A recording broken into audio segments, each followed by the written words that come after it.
शोभे छे बिंदिया चम चम चुनरिया गे, रुन झुन बाजे माँ के पैर के पायलिया गे।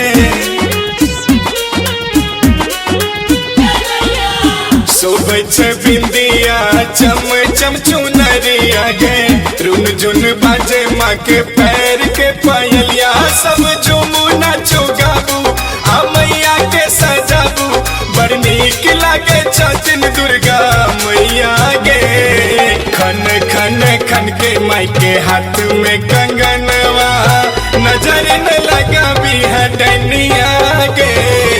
खन खन खन के माई के हाथ में कंगनवा, नजर न लगाबी है डनिया गे। खन खन खन के माई के हाथ में कंगनवा।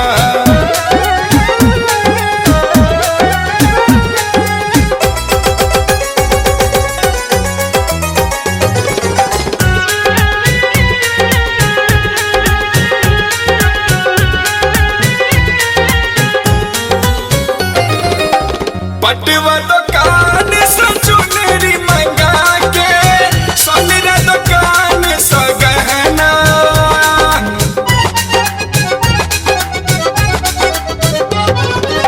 लाल लाल साड़ी में नीक लगे मैया, अभी गेल आसिन के दिन माँ। सब झूमू नाचू गाबू आ मैया के सजाबू, बड़ नीक लगे छथिन दुर्गा मैया गे।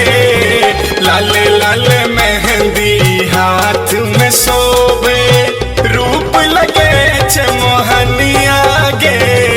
खन खन खन के माई के हाथ में कंगनवा, नजर न लगाबी है डनिया गे। खन खन खन के माई के हाथ में कंगनवा।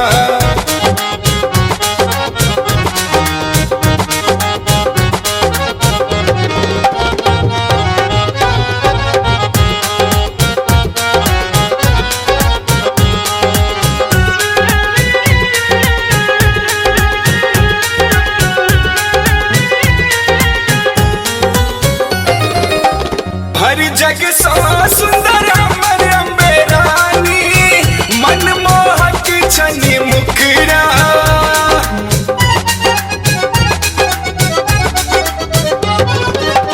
देवी दुर्गा माँ जगत कल्याणी, हर छत सबके दुखड़ा। सब झूमू नाचू गाबू आ मैया के सजाबू, बड़ नीक लागे छथिन दुर्गा मैया गे। मुकेश मनीषा सा गीत लिखा के, संजय सोनी गवे छे भजनिया गे। खन खन खन के माई के हाथ में कंगनवा, नजर न लगाबी है डनिया गे। खन खन खन के माई के हाथ में कंगनवा। शोभे छे बिंदिया चम चम चुनरिया गे, रुन झुन बाजे माँ के पैर के पायलिया गे। शोभे छे बिंदिया चम चम चुनरिया गे, रुन झुन बाजे माँ के पैर के पायलिया। सब झूमू नाचू गाबू आ मैया के सजाबू, बड़ नीक लागे छथिन दुर्गा मैया गे। खन खन खन के माई के हाथ में